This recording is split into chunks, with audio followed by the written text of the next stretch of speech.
आरती, आरती पानी पिला। आजो तेरे लिए क्या लाया हूं। आरती, आरती,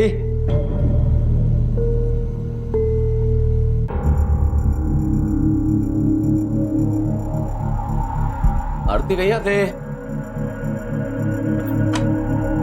आरती,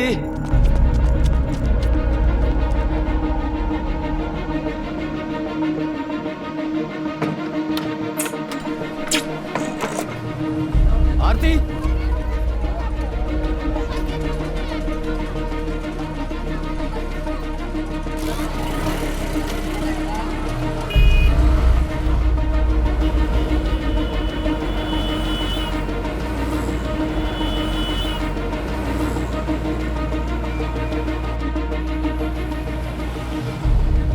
जिग्नेश भाई। अरे श्रीकांत भाई શું થયું? आरती को देखा क्या? आरती को यहाँ कैसे देखूंगा? नहीं नहीं, हो सकता है कि इधर से गुजरी हो तो आपने देखा हो तो। नहीं नहीं, अरे बात तो સાંભળો।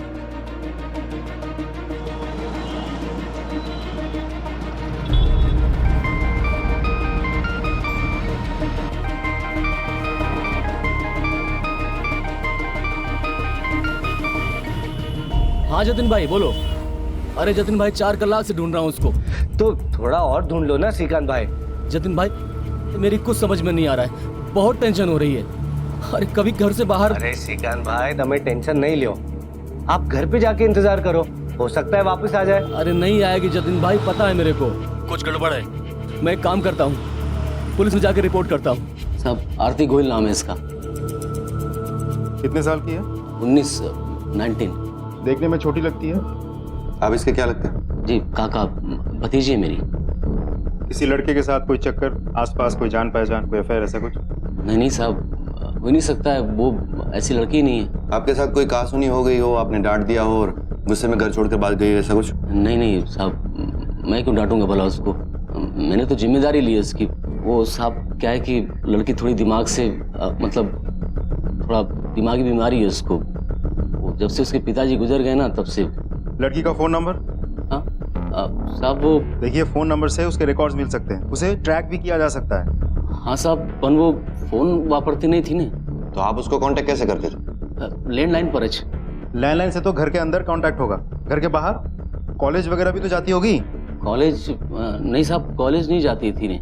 वो क्या है कि पढ़ाई में मन नहीं लगता था ना उसका, तो घर के काम करती थी। बहुत सीधी सादी लड़की है वो साहब, इसलिए बहुत डर लगता है मुझे। प्लीज आप कैसे भी करके उसको ढूंढ दीजिए, जैसे मिल जाए ना मेरे को फोन करिए, कभी भी कोई टाइम में मैं आ जाऊंगा।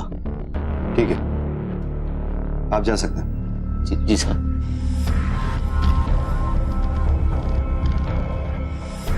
फोटो की कॉपीज करवाओ और सारे हॉस्पिटल्स और मॉर्ग्स में इंक्वायरी करो, सारे पुलिस स्टेशन में फोटो सर्कुलेट करो, तब तक आसपास पूछताछ करते हैं। Yes sir.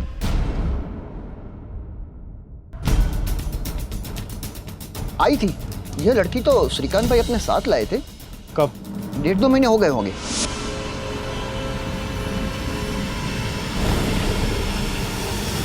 उसके बाद वो छोकरी कभी दिखाई नहीं दी।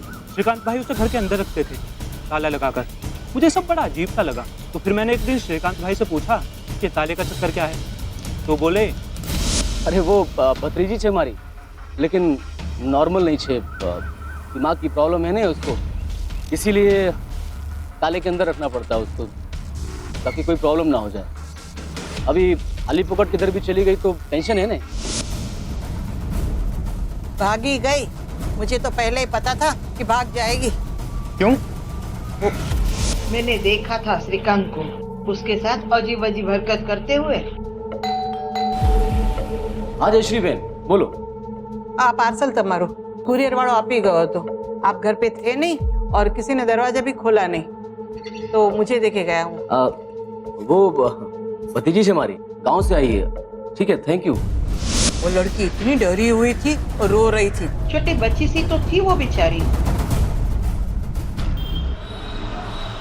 आईडी?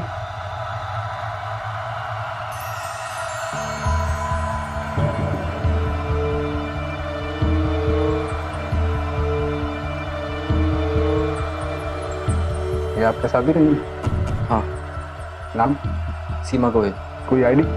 मैंने आईडी दी ना, आप इसी से काम चला लीजिए। ओके।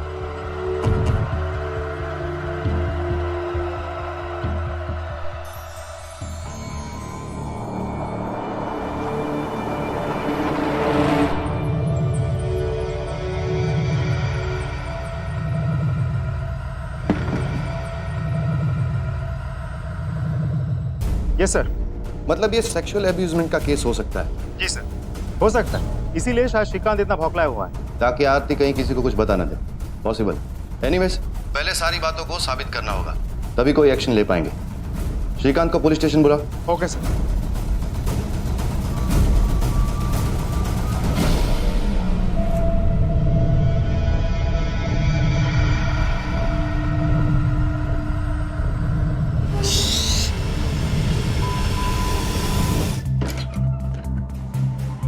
सर, श्रीकांत का कुछ पता नहीं चल रहा है। आसपास के लोगों से? तो सबसे पूछताछ कर ली। जब से आरती लापता हुई श्रीकांत अपने दुकान तक नहीं पहुंचा। सर, उसके घर के आसपास के लोगों से भी पूछताछ की, लेकिन किसी ने उसे नहीं देखा।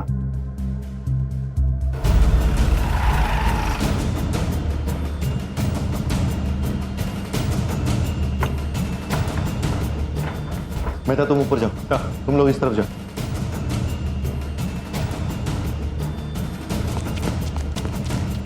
सर, ये देखिए श्रीकांत के बाइक के पेपर्स। मतलब परमानेंट एड्रेस कहीं और का है। शायद श्रीकांत वहीं मिलेगा। चलो। Yes sir.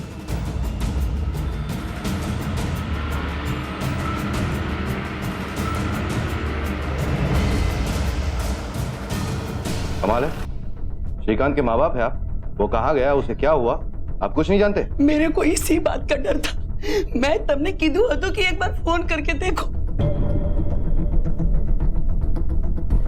जो ये क्या हो गया, कया गयो मारो श्रीकांत। मतलब साहब, श्रीकांत से हमारा कोई कांटेक्ट नहीं। जिस दिन से वो उस लड़की को लेकर आया था, आज सोचे तूने लगन कर लिया हमारे बिना। अरे बापूजी, लगन करना थे ने, कर ली। अब हवे आप भी स्वीकार करो और आशीर्वाद दो। इस छोकरी की उम्र देखी है तो सिर्फ आधी उम्र की लगती है ये। तुम्हें जो करना था तुम कर चुके, लेकिन इसमें हम भागीदार नहीं होंगे। अरे जब लड़की को कोई प्रॉब्लम नहीं है तो आप लोगों क्यों हो रही है? अरे मेरे को इधर आना ही नहीं चाहिए था। माथा फिर गया था मेरा जो राय में। हमने बहुत समझाने की कोशिश की, हमारी एक न सुनी और उस लड़की को लेकर निकल गया।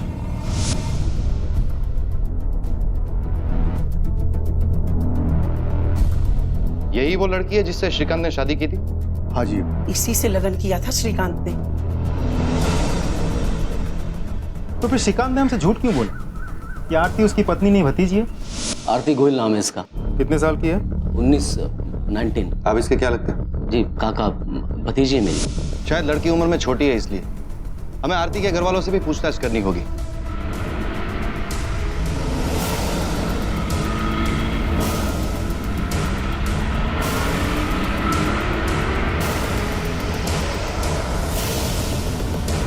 नहीं साहब, मेरी आरती तो बहुत खुश थी। उसकी शादी हमने धूमधाम से करवाई थी। उसकी शादी आपने करवाई कैसे? वो तो बहुत छोटी थी ना। आंसू बात करो छो साहब, मारी छोकरी तो 19 वर्ष नहीं आती। कोई सबूत है आपके पास इस बात का? हाँ साहब, जा तो निकला और शपथनामा तो ले आओ तो जाई ने। साहब, ये देखिए एफिडेविट। Birth certificate? गांव देहात में कहाँ होता है ये सब? कौन सा स्कूल में पढ़ती थी आपकी बेटी? साहब, उसको पढ़ाई लिखाई में कोई रुचि नहीं थी। ठीक है, हम बाद में आते हैं।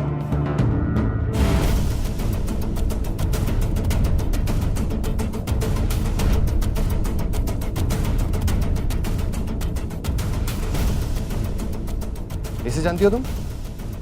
ये आरती है, मेरी दोस्त।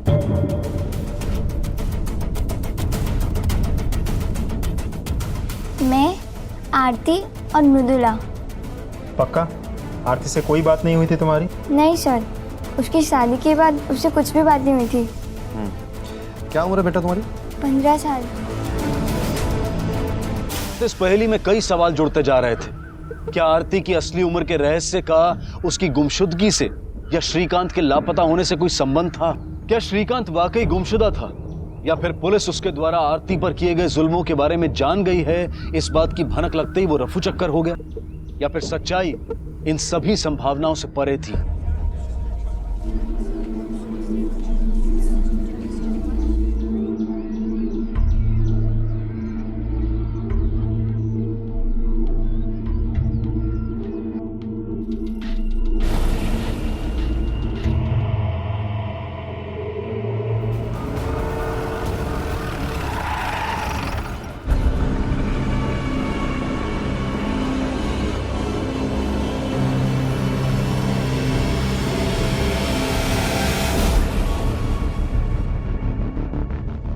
मल्टीपल स्टैब वुंड्स हैं। किसने मारा होगा, वो भी इतनी बेरहमी से? इसके सारे रिकॉर्ड्स आ गए? सर बैंक स्टेटमेंट्स तो आ गए हैं, फोन कंपनी से भी बात हो गई है, रिकॉर्ड्स आते ही होंगे। सिर्फ एक लड़की लापता हो जाती है, उसका पति खुद चल के मिसिंग कंप्लेंट दर्ज करवाता है और झूठ कहता है कि वो मेरी पत्नी नहीं भतीजी है। आरती गोयल नाम है इसका। प्लीज आप कैसे भी करके उसको ढूंढ दीजिए। आप इसके क्या लगते हैं? भतीजी है मेरी। और उसके बाद श्रीकांत की मौत हो जाती है।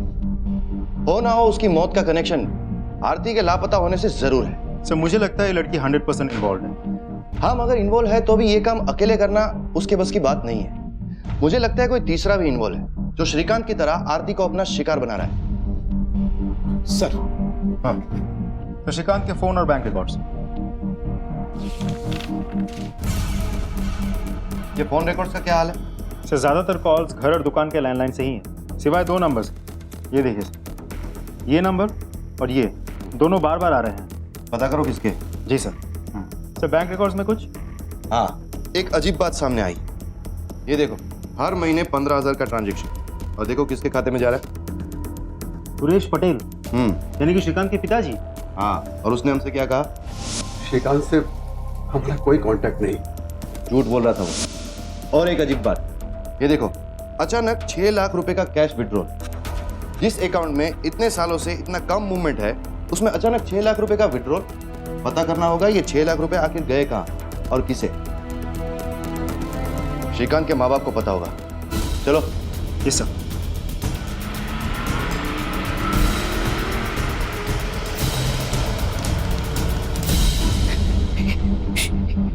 ये कैसे हो गया?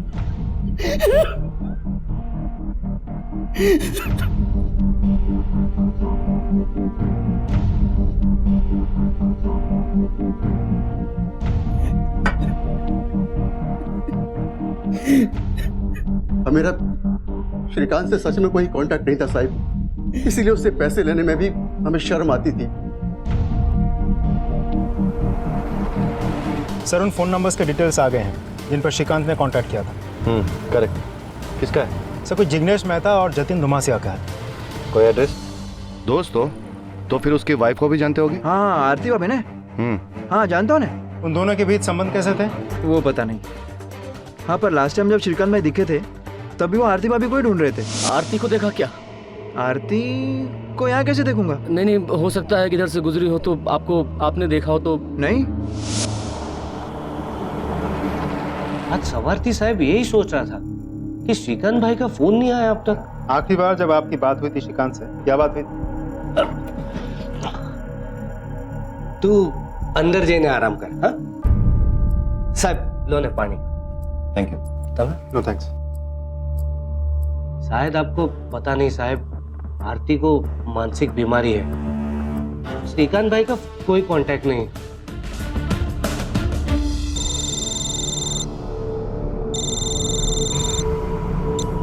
हेलो।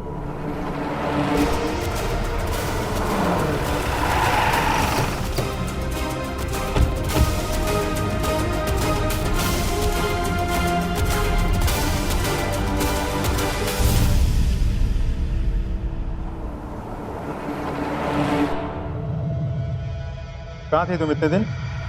हाँ बोलो। मैं बाहर गई थी, गुम हो गई थी, रास्ता भूल ही गई। क्या उम्र है तुम्हारी? साहब मैंने बोला ना आपको, मैं 19 की हूँ। आरती, झूठ बोलने से पहले अच्छे से सोच लो। श्रीकांत को तुम नहीं मारा है ना? श्रीकांत जी मर गए? ज्यादा अनजान बनने की कोशिश मत करो तुम। एक तो तुम्हारे पति का मरने का कोई दुख या गम तुम्हारे चेहरे पर दिख नहीं रहा है, जैसे कि तुम्हें सब कुछ पहले से ही पता हो। और तुम्हारा ठीक उसी समय गायब हो जाना जिस वक्त तुम्हारे पति की मौत होती है। आरती, हमें तुम पर पहले से ही शक है। अब तुम जितना ज्यादा झूठ बोलती जाओगी, हमारा शक उतना ही बढ़ता जाएगा। सच बताओ। नहीं साहब, मैंने श्रीकांत जी को नहीं मारा। मारा है या नहीं मारा वो हम पता कर लेंगे। खून करके कोई बचता नहीं है। देखो आरती, तुम्हें बयान बदलना है तो अब भी बदलो, बाद में मौका नहीं मिलेगा। सच बताओ, सही में तुम्हारी उम्र 19 साल है? हाँ। आरती, तुम्हें पता है ना, हम एक मेडिकल टेस्ट करवाएंगे और 1 सेकंड में तुम्हारी असली उम्र हमारे पास होगी। मुझे कोई टेस्ट नहीं करवाना, मैं घर जाना चाहती हूँ।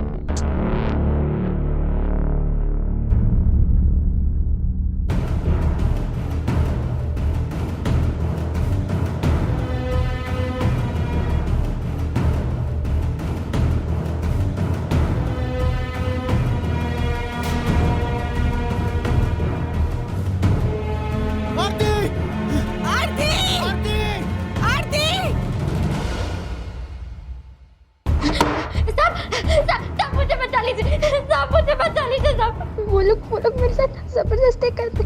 साहब मुझे बचा लीजिए। देख आरती, बहुत है क्या हो गया?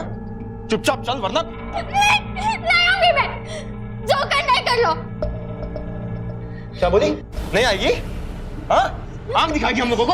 जबान लड़ेगी? चल चल चल।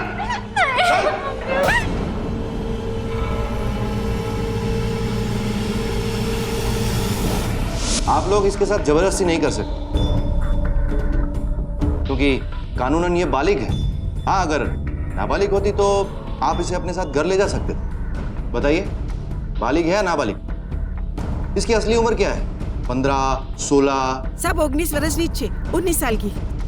फिर तो आपने इसके साथ कोई भी जबरदस्ती की तो जेल की सलाखों के पीछे होंगे आप, समझे? जाइए साहब, जाइए, हम इसे छुड़वा देंगे।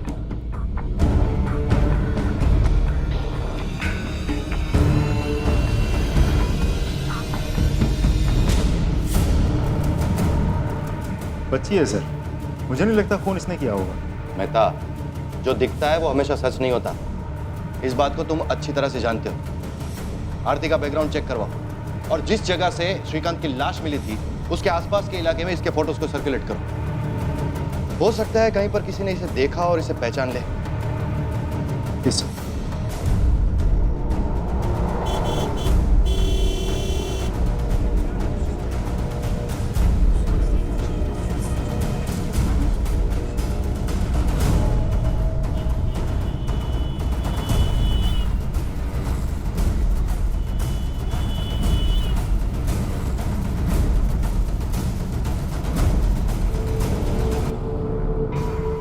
इस लड़की को देखा है कहीं?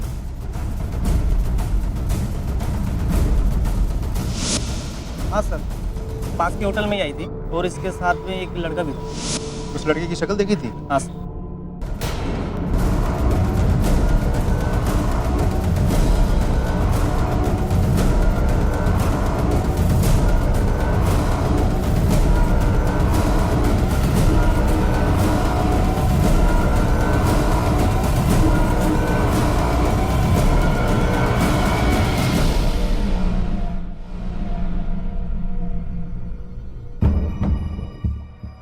मैंने इसे नहीं देखा साहब।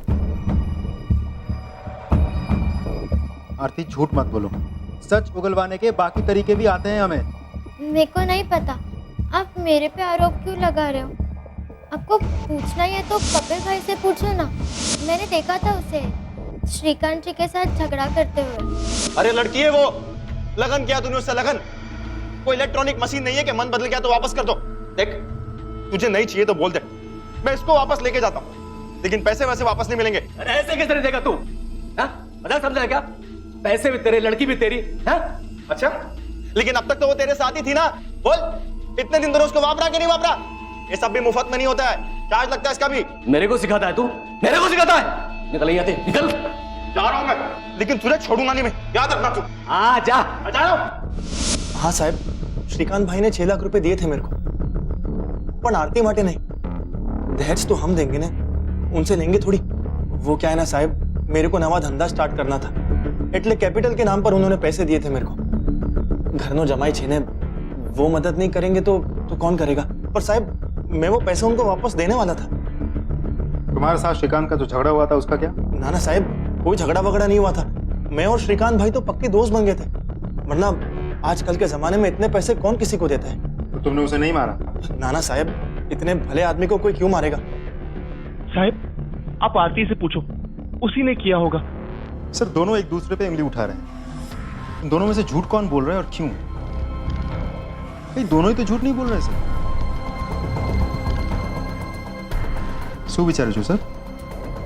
विचारो છો कि इसको कहीं देखा है, कहाँ?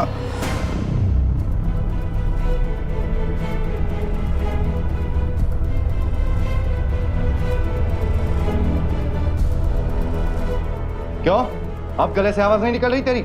और आप यही वो बेटा है ना जिसके घर लौटने पर आप हमें इन्फॉर्म करने वाले थे? उस दिन तस्वीर देख ली थी तो याद आया। ठीक है, वो आए तो इन्फॉर्म करिए। जी साहब।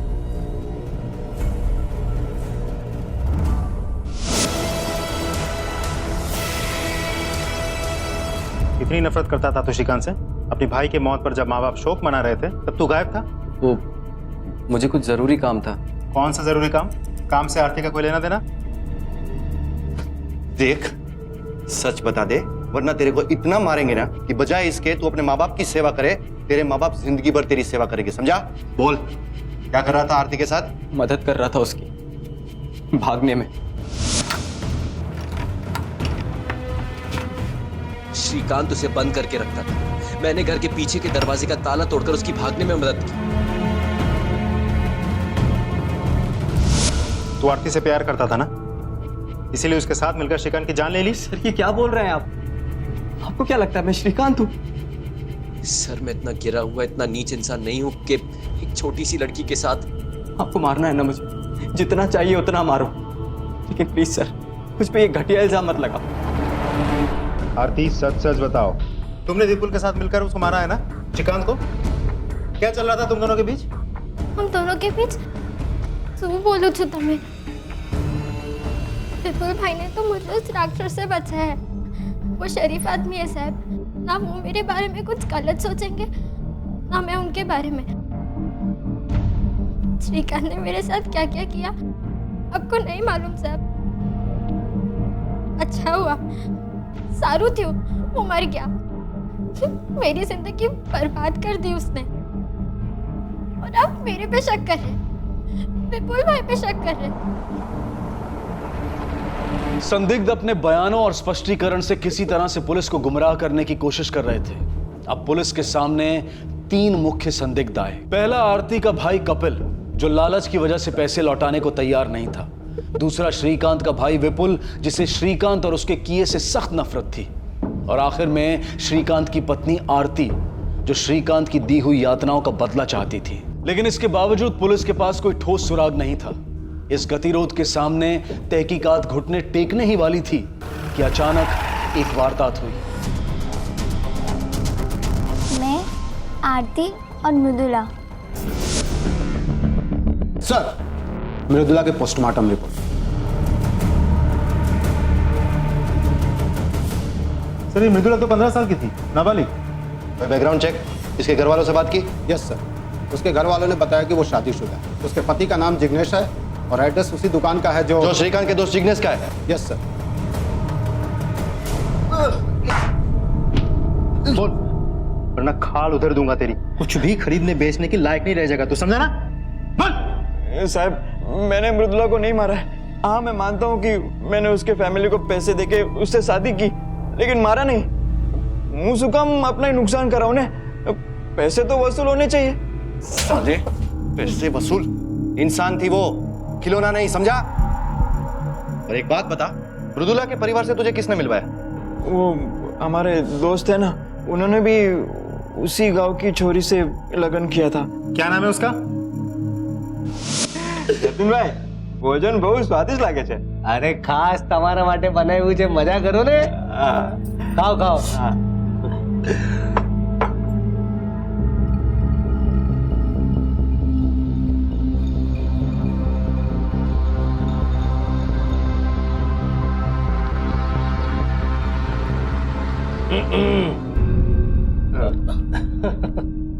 वैसे तुम दोनों को अब तक कोई घूरने वाली मिली है कि नहीं?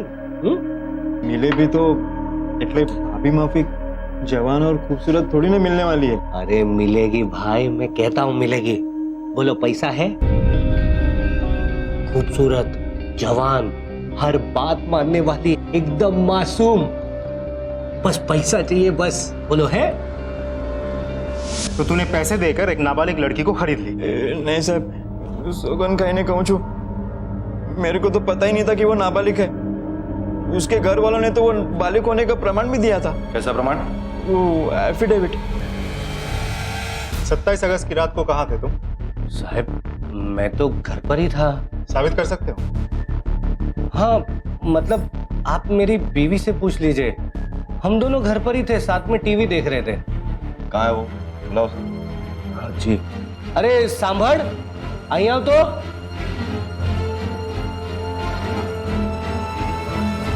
सत्ताईस अगस्त रात को क्या ये आपके? मेरे साथ ही थे, हम लोग टीवी देख रहे थे।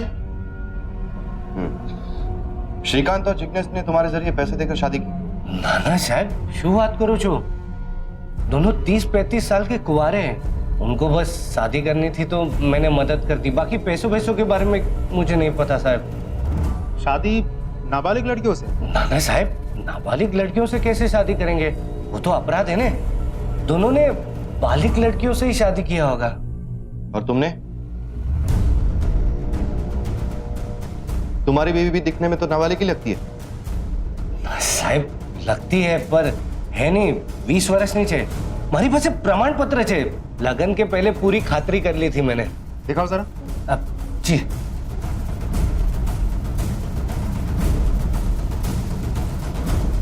साहब, ये एफिडेविट और ये मैरिज सर्टिफिकेट। ये पंडित कौन है? मैं नहीं जानता साहब, बस कोई प्रवासी है तो।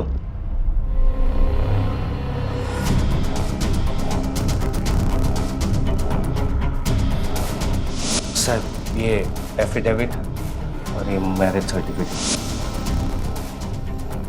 साहब ये देखिए एफिडेविट। मिल गया रास्ता। ये देखो, तीनों एफिडेविट में एक ही लॉयर के सिग्नेचर और हर एक मैरिज सर्टिफिकेट में एक ही विटनेस की साइन, पंडित। अब ये इत्तेफाक तो हो नहीं सकता कि हर एक मैरिज में एक ही राह चलता आदमी विटनेस बन गया। सर इतने सारे लोगों के साथ वही घटना है, घटनाओं के साथ जुड़े एक ही लोग, तो ये तो बहुत बड़ा है। रैकेट है। सही कहा तुमने। मैं आज सुबह ही आरती और मृदुला के परिवार के बैकग्राउंड को चेक कर रहा था। दोनों एक ही गांव से, दोनों के गांव में सालों से सूखा पड़ा हुआ है। दोनों के परिवारों में पिता ने सुसाइड किया हुआ है, फार्मर सुसाइड केस, मतलब आमदनी बंद। दोनों के परिवार पर कर्जा। अब ये कोई रैंडम घटना तो है नहीं, इन परिवारों को चालाकी से चुना जा रहा है। ये जो कुछ भी है उसके बारे में सिर्फ हमें एक ही इंसान बता सकता है, जो इतने समय से चुप है। आरती, हम सब जान चुके हैं ये बहुत बड़ा रैकेट है ना, जो तुम्हारे और तुम्हारे गांव के आसपास वाले गांव में चल रहा है। नाबालिग लड़कियों के परिवारों को पैसे देकर उन लड़कियों से शादी करना, झूठे दस्तावेजों द्वारा उन लड़कियों के नाबालिग होने का सच को छुपाना। हमें सब पता है आरती, बस एक सच जानना बाकी है कि श्रीकांत को मारा किसने। देखो आरती, अब चुप रहने से तुम बच नहीं पाओगे। हम जानते हैं कि तुम्हारे साथ जो कुछ भी हुआ गलत हुआ है, लेकिन इसका मतलब यह नहीं है कि तुम श्रीकांत का मर्डर करके बच जाओगी। तुम्हारे साथ साथ विपुल को भी अंदर करेंगे, दोनों सड़ोगे जेल में बनने। हम जानते हैं कि तुम किसी से डर रही हो। किसका डर है तुम्हें? नाम बताओ उसका। मैं नहीं जानती, मैं बहुत डर गई थी क्योंकि जिस दिन मैं घर पहुंची थी उस दिन मुझे उसका फोन आया था।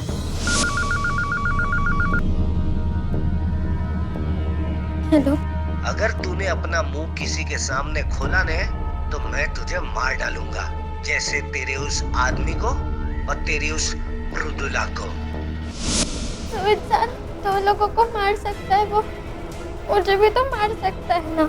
आरती, तुम डरो मत, तुम्हें कोई नुकसान नहीं पहुंचाएगा, इसकी गारंटी हम तुम्हें देते हैं। लेकिन इसके लिए तुम जो कुछ भी छुपा रही हो वो सब हमें बताना होगा। मैं आपको सब सच बताती हूँ।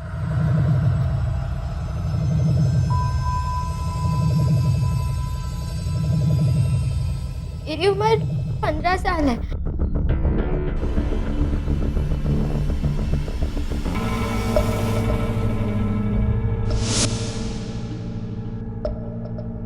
ये लो, आप लोगों के खजाने की चाबी। દીકરા જો તું બધું બરાબર છે ને?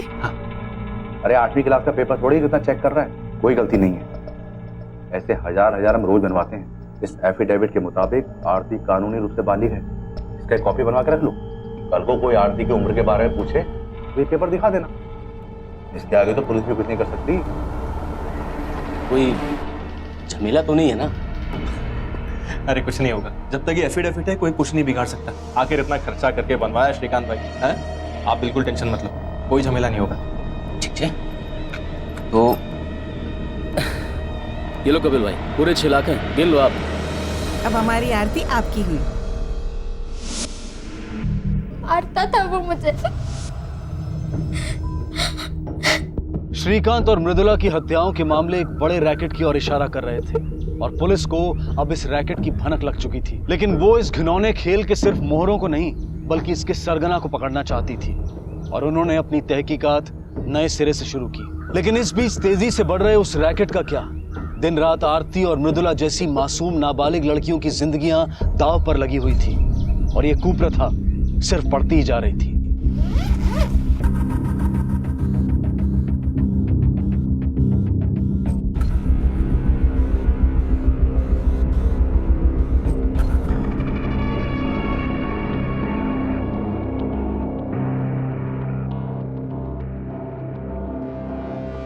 ओम मंगलम भगवान विष्णु, मंगलम गरुड़ाध्वज, मंगलम कुंडलिकक्षाय, मंगलाय तनोहरि स्वाहा।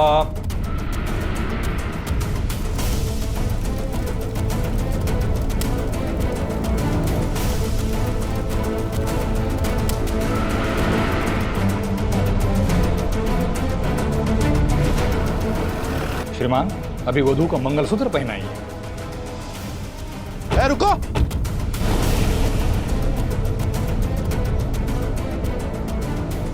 तेरे को विटनेस बनने का बहुत शौक है हाँ? और तुम लोग, लालच है तुम लोगों पर। अपने घर की लक्ष्मी को बेचने निकले हो तुम लोग। तुम्हें क्या लगा इन जाली कागजातों की आड़ में तुम लोग कुछ भी करोगे और बच जाओगे? तुम लोग जब इस कांड को अंजाम दे रहे थे तब पुलिस गेम ओवर की तैयारी कर रही थी। मुझे इस गांव के 14 से 18 साल के बीच की लड़कियों का डेटा चाहिए। उनके लिए अलग टॉयलेट्स बनवाने का प्रपोजल है, तो संख्या तय करनी है। डेटाबेस मिल सकता है? जी हाँ, मिलेगा। Thank you. अब तुम लोग ऐसी जगह पर जाओगे जहां पर सिर्फ एक ही सौदा होता है, पुलिस के डंडे का सौदा।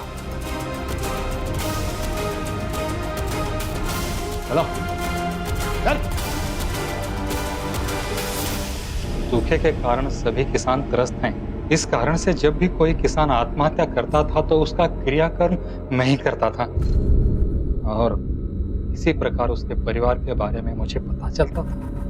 अगर सौदे की गुंजाइश होती पंडित मुझे बता देता, फिर हम खरीदार ढूंढने निकलते। खरीदार? हाँ? खरीदार?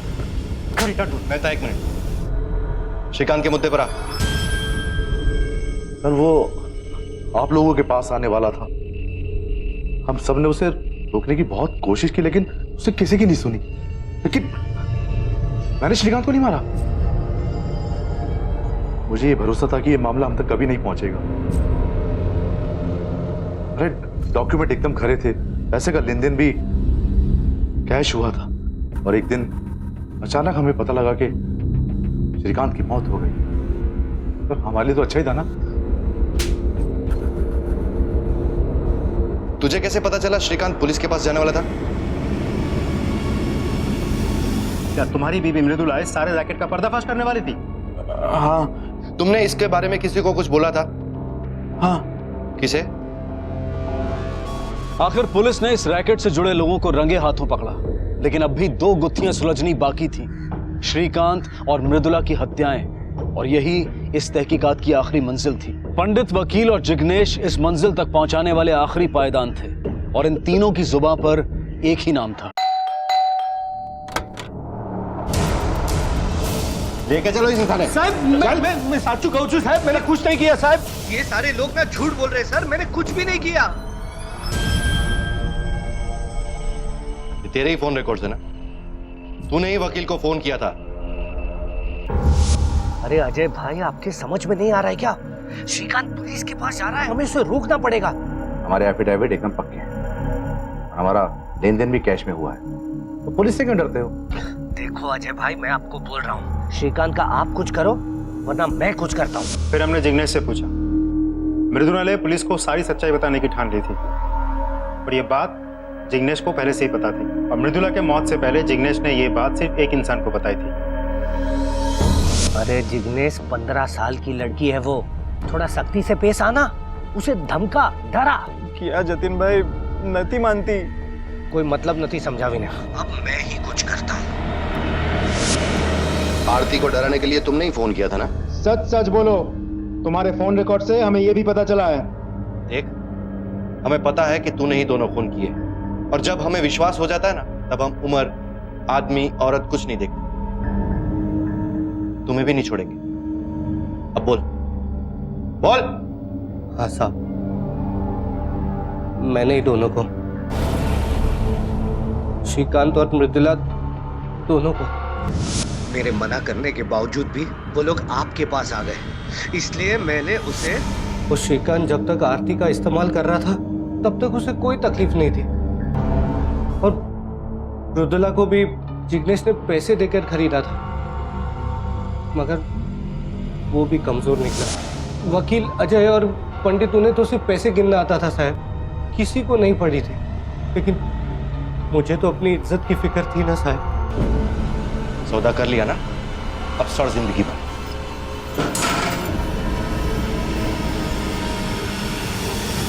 श्रीकांत और मृदुला का हत्यारा जतिन आखिरकार पकड़ा गया। पैसों के बदले शादी की आड़ में नाबालिग लड़कियों को बेचने के इस रैकेट के खत्म होते ही पूजा, आरती और उन जैसी अनगिनत बदनसीब लड़कियां अब आजाद थीं। लेकिन जीवन के इस खौफनाक दौर ने उनके मन में कई गहरे घाव छोड़े थे, और उन्हें भरने में काफी देर लगने वाली थी। इस केस द्वारा हमारे समाज का एक बेहद घिनौना चेहरा सामने आया, जहां किसान आत्महत्या जैसी दुखद घटना का भी लोगों ने अपने स्वार्थ के लिए फायदा उठाया। ऐसे विभत्स और चौंका देने वाले कुकर्म अक्सर सभ्यता की आड़ में हमारे आसपास ही हो रहे होते हैं। जरूरी है कि हम उन्हें पहचाने, बेनकाब करें और शिकस्त दें। अब मैं अनूप सोनी आपसे विदा लेता हूं, फिर मुलाकात होगी अगले एपिसोड में एक और चौंका देने वाले केस के साथ। तब तक अपना और अपने परिवार का ख्याल रखें और देखते रहें क्राइम पेट्रोल डायल 100। सबक एक को, सीख हम सबको। जय हिंद। ऐसे और भी मजेदार वीडियो के लिए हमारे चैनल को लाइक, शेयर और सब्सक्राइब करें।